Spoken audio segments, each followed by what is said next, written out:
Hey guys, it's Sydney, and let's get into my dear diary.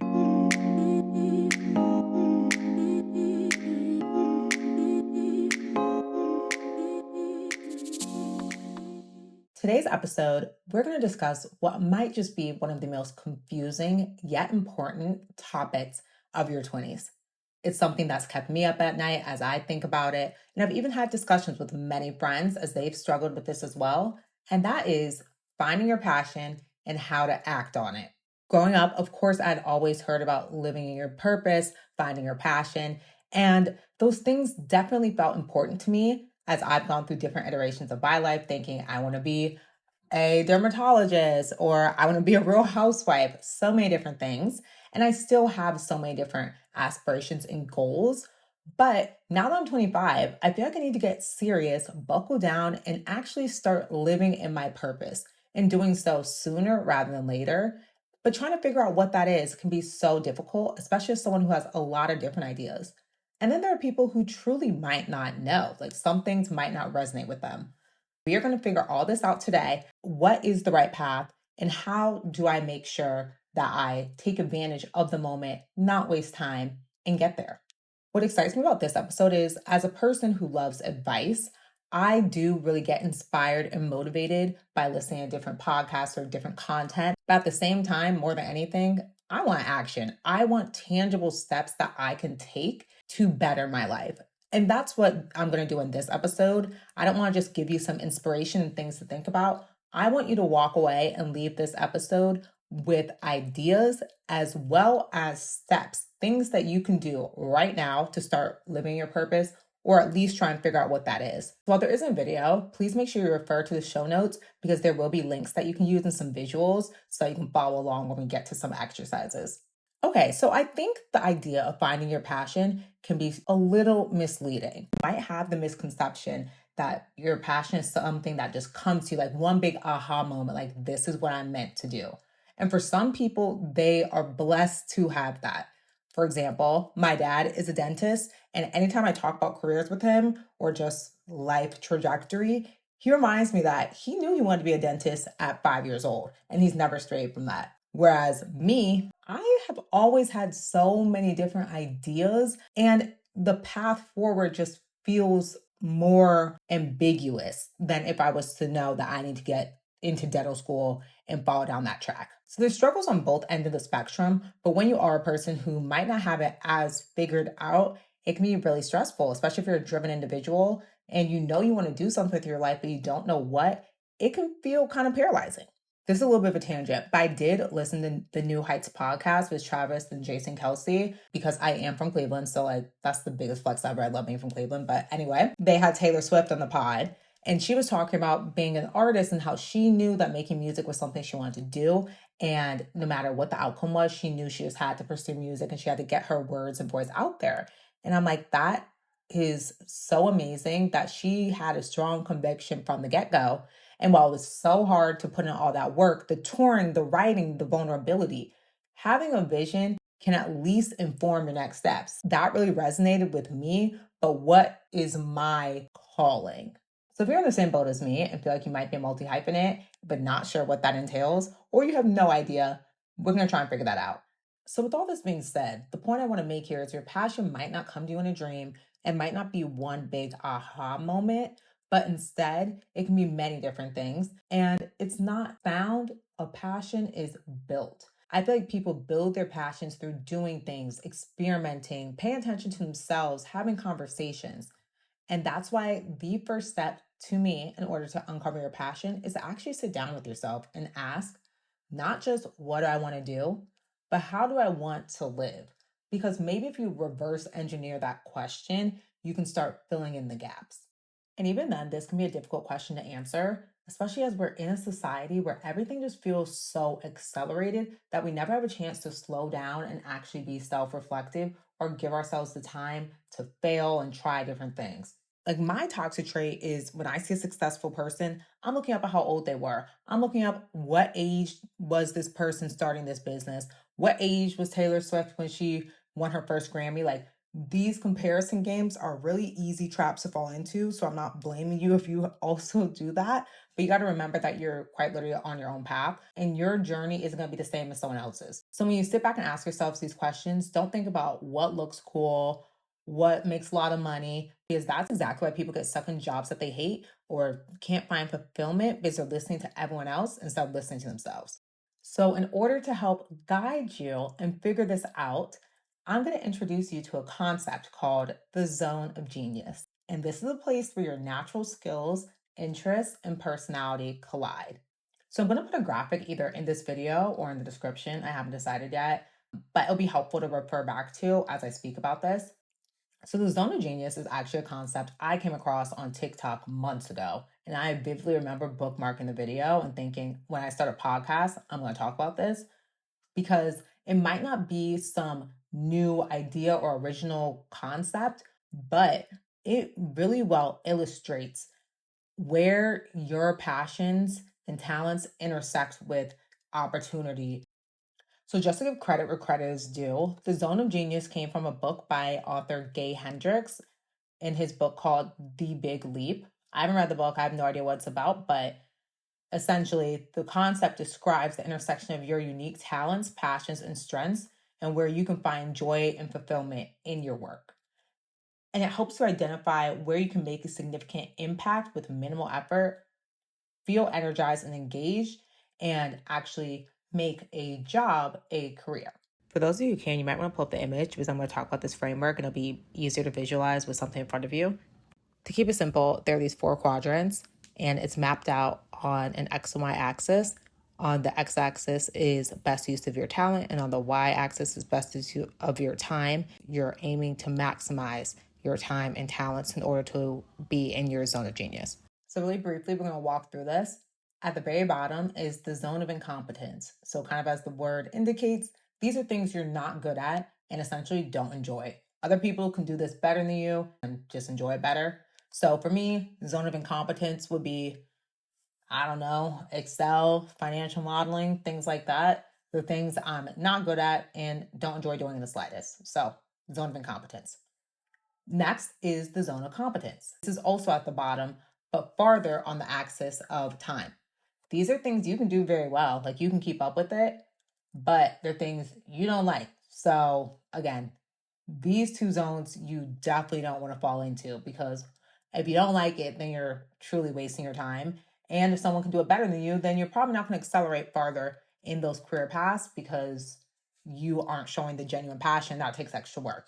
So moving on to the top is the zone of excellence.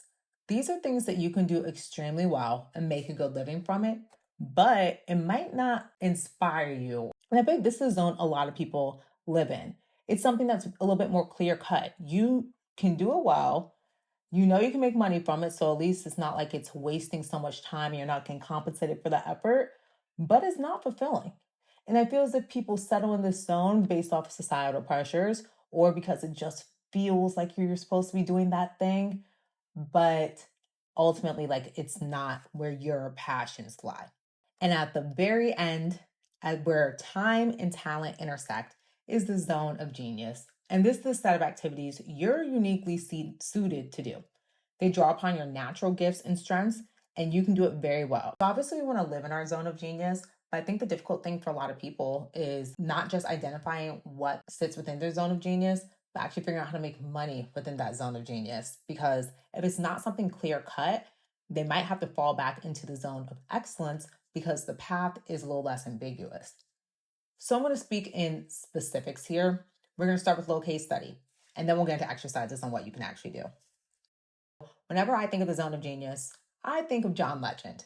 I have him on my vision board for a reason, and you can kind of figure out the parallels as I tell you his career path. So first off, John Legend is another icon from Ohio, which I love that. I should just be an Ohio spokesperson. Actually, no, I should be a Cleveland spokesperson because Ohio varies. Okay. But anyway, he grew up in Ohio. He went to University of Pennsylvania. And as many elite university students end up doing is they go down the path of investment banking, finance as a whole, technology, or consulting. So what do you know? He worked at Boston Consulting Group, which if you're unfamiliar, this is the creme de la creme of consulting. BCG is known for strenuous hours. They get top clients. You get a lot of work. It's very accelerated and very hard to get into. So I'm sure John Legend was clearly smart. He went to Ivy League school and then he ended up at BCG. So for many people would think that's success. I mean, he's making good money. He is at the top of his field. Like, he's killing the game. But for John, he wasn't inspired by this. He clearly wanted to pursue music. Even in college, he directed his a cappella group. He was always performing. So instead of giving up while working at BCG to pay the bills, have a fallback plan, I guess, he continued to perform in nightclubs in New York City and really just make connections in the music industry.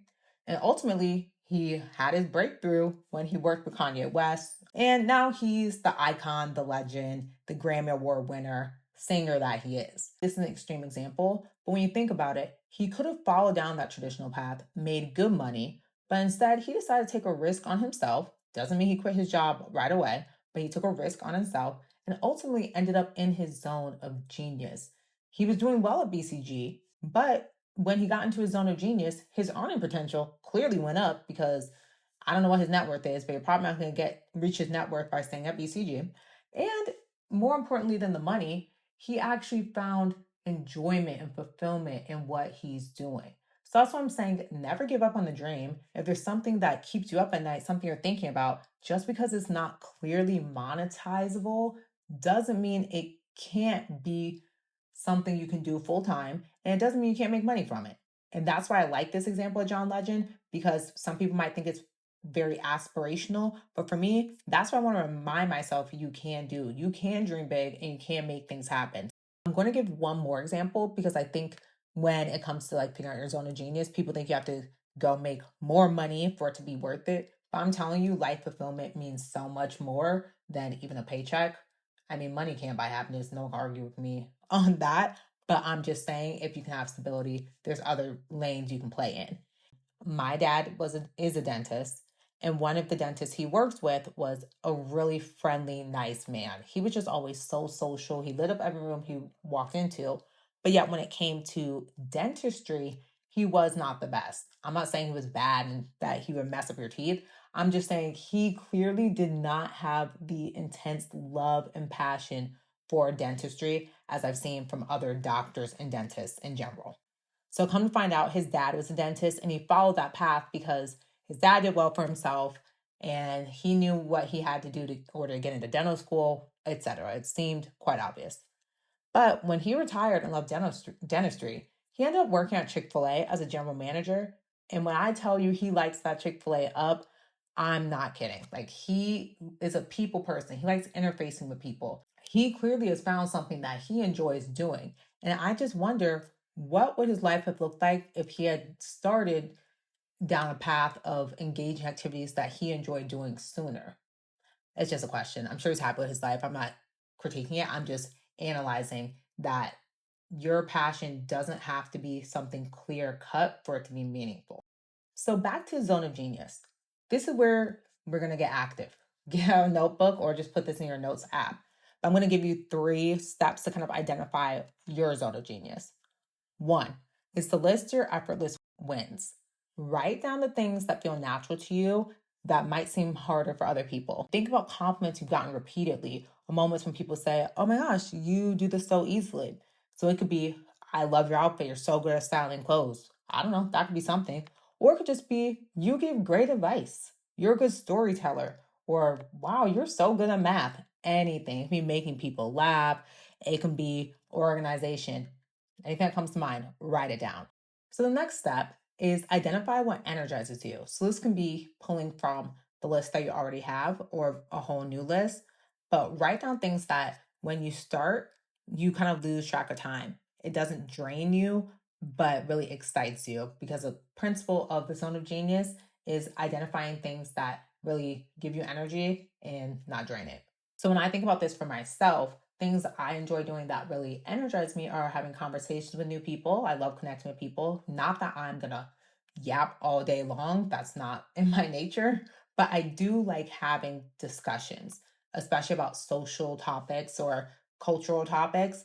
I just enjoy doing that. And I will beat a point into the ground, love debating, things like that. So it can be anything. It can be baking, learning new skills, writing. And this doesn't mean that you have to be the best at this, but it's something that you enjoy doing. So basically, it's what's something that I do that doesn't feel like work. Also, while you're doing this, if it's hard to figure out things that you do well or even figuring out things that energize you, feel free to have some conversations. Ask people around you, when you think of me, what are things that you think I would do really well? Or what's my personality like? I've actually sent these texts to friends over the years before I even knew what the zone of genius was, because it's can be helpful to kind of get other people's perspective, especially since sometimes you can be your own worst critic and overlook your own skill set. And then the last step is once you have your list of effortless wins and then activities that really excite you, try your best to find the overlap between those two lists.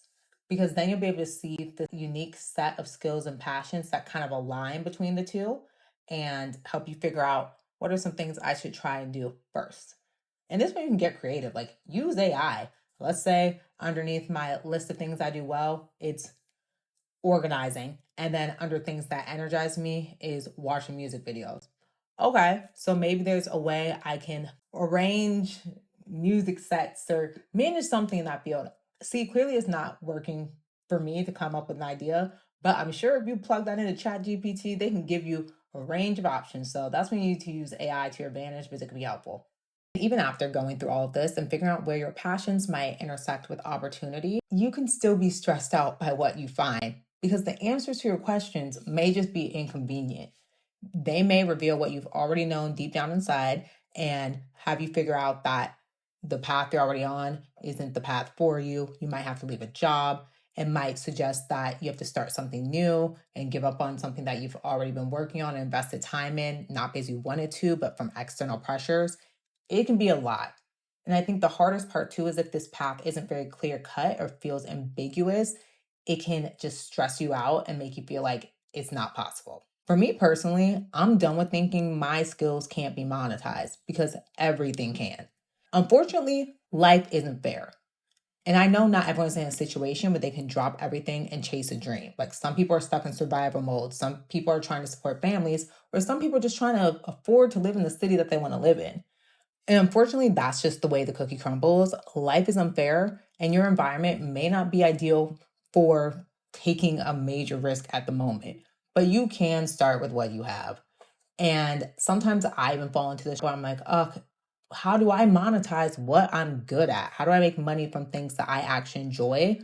But I'm not going to let that stop me from at least trying. Even if I am stuck with the cards I'm dealt, I would rather choose my hard of pursuing something rather than accepting that I have to hate my life every day because I didn't at least try. So while you might have to make some sacrifices that others might not, it will be worth it in the end. So I guess the key point is people assume that if a skill isn't instantly profitable, it's not worth anything. And that's not true.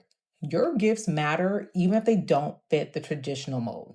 Don't sell yourself short either because you really don't know who you're inspiring or who can connect with an idea or concept that you have. And I look at TikTok, for example, because there's people with millions of followers. I'm like, I would not listen to this. Like, who is interested in this? Or like there's artists and singers with specific niches that I just am not interested in. But there is a lane for everyone, so you need to create your own lane. If you have a calling for something, it's there for a reason, and you just have to lean into it. And so leaning into it means just trying new things. And what I would suggest is picking out one or two items from your zone of genius list and finding ways to use them in your current life. How can I start operationalizing my passion and dreams? And so it's going to take small actions every day to get there. So maybe this means volunteering within that area or even engaging in some freelance projects or joining new communities, any way to try and build up your network in the arena that you want to operate in. And then also just to build some social proof that the skills and strengths that you listed are as easy and fun for you as they appear on paper. So the point of this isn't to have your entire life figured out by tonight. It's just to start noticing where your strengths and energy come together and then slowly making your life more about that. And that's how you stop chasing someone else's path and start living in yours. When the path just feels kind of ambiguous or I need to figure out what I need to do next, I like looking at people who have successfully succeeded in my field of interest.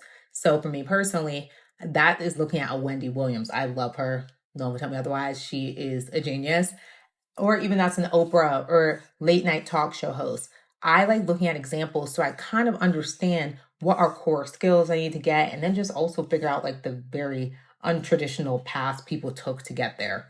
Even if you think of Alex Cooper, her path varies drastically from an Oprah. Like they both end up being hosts. One was more nationally syndicated on television and legacy media, the other more from social media and having podcasts that develop into a video format. There's so many different paths, but being able to kind of orient myself about the opportunities out there is super helpful. But while you're doing this, don't fall into the copycat game. Think you need to emulate exactly what someone else did. Because you cannot copy and paste someone else's steps to get exactly where you want to be, because you're a different person with different circumstances and ultimately different gifts. Even when I think about great hosts of podcasts, I sometimes think, oh, I'm not funny like, I don't know, Trisha Paytas or Tana Mojo, if you consider them funny.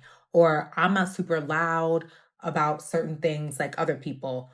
Just because my skill set isn't exactly like some of the successful people in those spaces doesn't mean that there's not an opportunity for me to share my voice and still be good at the things I want to be good at, because there's so many different niches. So don't try and copy what someone else has done, and don't try and copy their styling either. Be authentic to you. Audiences can read who is being authentic and who's not, and you can only leave a facade up for so long. So I think I'm actually just going to leave it at that. There's so much opportunity in just being yourself. And so I hope this episode helps you figure out how to make decisions as soon as possible that align with who you're supposed to be. You're not going to figure out overnight. We know this, but we can still try and take steps every day to get there. And that's why I hope this framework gave you a way to kind of orient yourself, orient your thoughts, or at least just get you thinking about what you are supposed to do with your life. I'm sure it'll go through many different iterations. Your next steps probably going to change every other day, but at least you're trying. And that's the whole point. Trying is better than sitting back and doing nothing. And I hope this helps you take control of your life. So if you have any thoughts, definitely let me know.